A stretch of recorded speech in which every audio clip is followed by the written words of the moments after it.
Welcome into Phil's Tax Hacks and Other Retirement Facts with CPA and personal financial specialist Phil Putney. Now let's get rolling with today's show.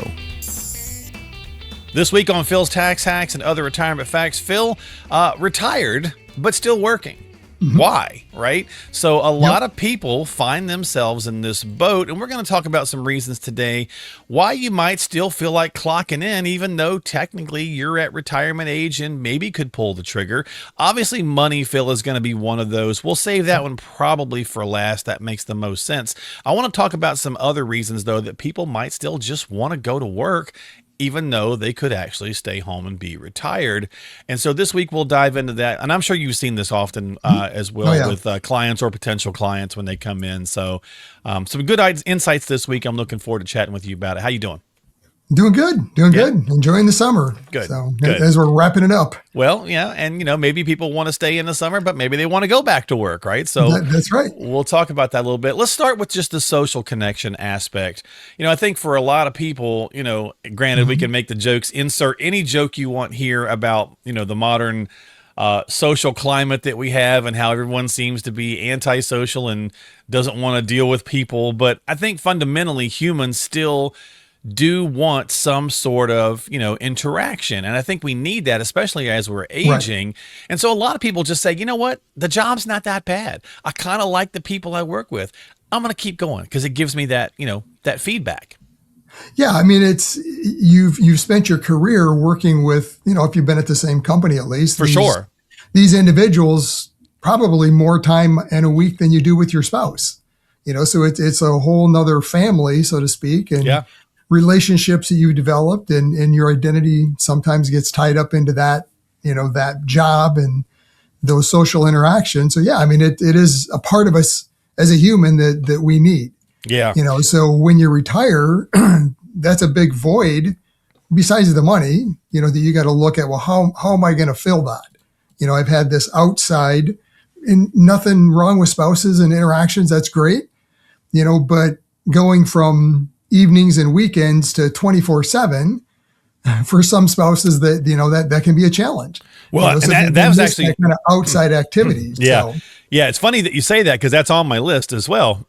Okay. Yeah. So we'll kind of just transition to that one because I think that's the other thing. It's like, sometimes people, how many advisors, I know so many and all of them, I should say, rephrase this here. I know a lot of advisors and all of them have at least several stories where they're like a meeting ends or something and one spouse leans in and goes, get him out of the house or get her out of the house, right? So, because that underfoot thing is a new paradigm as well. And when you first get into retirement, you're nervous about the whole, where's the checks coming in and what do I do with all my free time?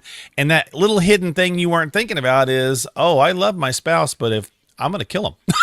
Basically. Yeah. Well, just think about it. It's a big adjustment, not only for, if you've had one spouse that maybe has been the primary bread earner, they go off to work every day and the other spouse has been the stay-at-home partner. For sure. And, they got a routine. That kind of routine of, okay, my spouse leaves and I have the day free, so to speak, to do whatever I need to do and, keep the house in order and things like that. Yep. Well, all of a sudden, if that's not the case, and to your point, that other spouse is there under your foot, and it can take some give and take on the spouses and time to kind of figure it out. So yeah, and not that there's much of a silver lining to find, obviously, from the COVID era. But in a way, that was maybe one little piece where a lot of people who were getting close to retirement got a little taste of what it was like to be stuck at home together every day. Now, granted, you could go out and go golf and go do other things that some places weren't allowed to do during that period. That was obviously ridiculous, but it gave you at least a sample of maybe we need things, we need separate things to do, Right. Yeah. And that is retirement has many different aspects to it, not just the financial. And this is one of them is, filling that void, so to speak, of the work, both spouses now 24/7. How does that work? Yeah. And this is where, hobbies or other interests, charitable interests, whatever it is, come into play where you have to find some other place to kind of fill that void. And oftentimes that void is filled through work. And it doesn't have to be, I left one full-time job and I'm now taking on another full-time job. Right. I have many clients that work at like Home Depot or, they, in our, neck of the woods, the different stadiums. So, Tiger Stadium. I mean, I've got several clients that work there all summer long. Yeah. Number one, they enjoy it. Two, it gets them out of the house, gives them a little bit of extra money. And, so there's all these different things that you can do that maybe tie into your interests that'll give you that outlet again to help fill some of that void that was left from that, what you're used to of going to work every day. Yeah. And having that outside interaction with other people.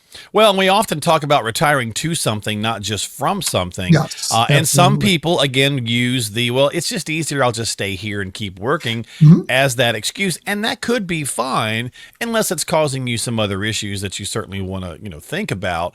And that kind of brings us back to the money piece, right? So the money worries, a lot of studies recently, for years now, Phil, have shown that nearly half of retirement age folks still working do so out of financial necessity or sometimes just financial uneasiness, right? So it's more like I'm not 100% sure the money's good, so I'll just keep working. And this is where we come back to saying this is why a strategy and a plan's important, because if you go get all this stuff kind of laid out, now you can make the I want to work because I want to stay active versus the I want to work because I gotta.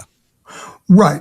Yeah. And so I want to work because I want to stay active. There's nothing wrong with it. I always define retirement as, working when and if you want to, working basically on your terms at that point. The work optional phrase is the buzz, right? I mean, if you're working, that doesn't, there's nothing wrong with working in retirement if that's what you truly want to do. Yeah. But if you're working because you have to financially, well, that's a whole nother scenario. Now even from a work standpoint, the approach is different. It's like a drudgery versus, hey, I really, this is my identity. I loved what I do, that kind of thing. So so the money worry side of it, the having a plan definitely helps answer, do you need to? And if you do, how long, how long do you need to continue to work? But I still have a few clients here and there. In fact, I just had one finally retire this year. We've been planning for this spouse to retire since the other spouse retired, which has been almost 5 years ago now. Oh, wow. Technically, they could have both retired then, but the one spouse just had the money worries. And no matter what I said and showed in the plan and, the other spouse kind of concurs, hey, we've got more than enough, this is going to work. They just weren't comfortable. It's like, well, but where am I going to get the paycheck? Well, that's what the money you've saved is for. Yeah. You convert that into that income stream now that you're used to getting through work. So, and it's a big transition. I mean, I don't want to, make too much light of this because it is a huge transition. Yeah. If you're used to, for some people, you're used to getting that, every single week or month, however often you get paid, seeing that money deposited in the account, when that just stops, it's a big concern. It's like, okay, but where's it going to come from? I've been saving all this money for these years. I've been told not to touch it. Now I got to spend it. Yeah. That's just, everything goes against what you've spent the last 30, 40 years of your life doing. So, well, and that's where the doubt, I think, of the plan that they have, somebody might have, or without one at all, comes into play. And a lot of times, Phil, it's not really a plan. It's that I've got a collection of stuff. How do I make that work? Or I think I know how to make that work once I get to retirement, but it'll be easier if I just keep working, then I don't have to worry about it. So again, I hate that we harp on that, but I mean, that is the importance. Whether you doubt your plan or don't have a plan, get a second opinion and find out for sure. Oh, absolutely. I mean, the plan is the key in this to answer that question. Can I retire? When? And that's my favorite part of this job is often working with clients where during our discussion and planning process, we answer the question, do you or can you retire when you anticipated? So whatever that age is for you. But we also then answer, if that works, we answer the question of, well, how soon could you retire? I have many clients where we've been planning for retirement maybe 2, 3, 4 years down the road. But the reality is, if they wanted to, they could retire today. Obviously, if they do, it's a different strategy. They're not going to have as much money at the end, but still living the lifestyle that they anticipated if it works.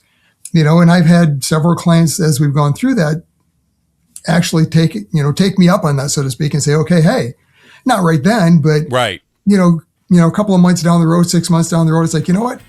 Yeah, I'm good. Let's do it. The Tax Smart Retiree is your comprehensive guide to mastering tax efficiency for a flourishing retirement. You will find indispensable advice and actionable strategies designed to enhance tax savings, maximize Social Security benefits, protect against market volatility, and develop a customized retirement plan. To get your free ebook, click the link in the show notes of today's episode and download your copy of The Tax Smart Retiree right now. Well, at the end of the day, look, working longer isn't automatically a bad idea. No. And, whether you actually need to or just want to, either way obviously has its merits. But I think the idea here is that if you could be retired to enjoy those freedoms that we're all looking forward to, but you keep working simply because you don't know that you actually could retire, that's the mistake you don't want to make, right? So find out, get a strategy, see if it's, see what you do need. You may find you need one or two little things.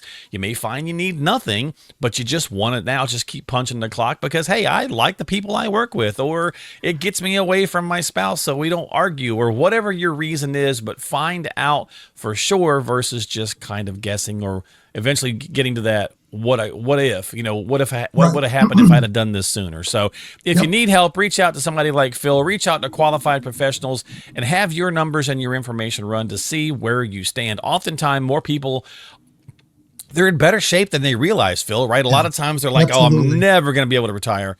And they find out they're in better shape than they thought. So why not, right? Sit down, spend an hour. Yeah, like anything in life, right? You worry about it, you think about, oh, I don't know.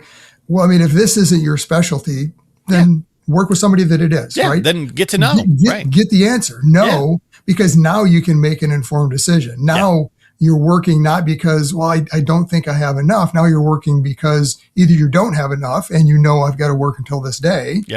Or, have this number, or, hey, I really don't have to work, so then you can start to approach work and reevaluate the whole thing differently and say, I'd rather spend the next 2 years rather than working, pursuing a hobby or some passion you have, which is awesome. Time is one of the things that all of us have, but I can't make that work. I can't give you more time. So if I can give you 2 years more of retirement because you now have a plan that financially says you can do that. To me, that's great. Now you can invest, so to speak, those 2 years how you choose. Yes, sir. Father Time is undefeated. We only have a certain amount, whatever that amount is. Nobody ever actually knows. So do yourself a favor, get some numbers put together, see where you're at, and make the decision to retire or not to retire based on where you stand financially and what you want to do, not what you have to do. So reach out to Phil and his team at philstaxhacks.com. That's philstaxhacks.com. You can subscribe to the podcast on Apple, Spotify, or right here on YouTube to catch new episodes when they come out. And, of course, you can also get some time onto the calendar and get going there as well. So we've got links down in the show descriptions each and every week. And with that, we will see you next time here on the podcast. Thanks for hanging out. Phil? Investment advisory services offered through AFS Wealth Management. The content of this program is provided for informational purposes only and is not a solicitation or recommendation of any investment strategy. Investments and/or investment strategies involve risk, including the possible loss of principal. There is no assurance that any investment strategy will achieve its objectives.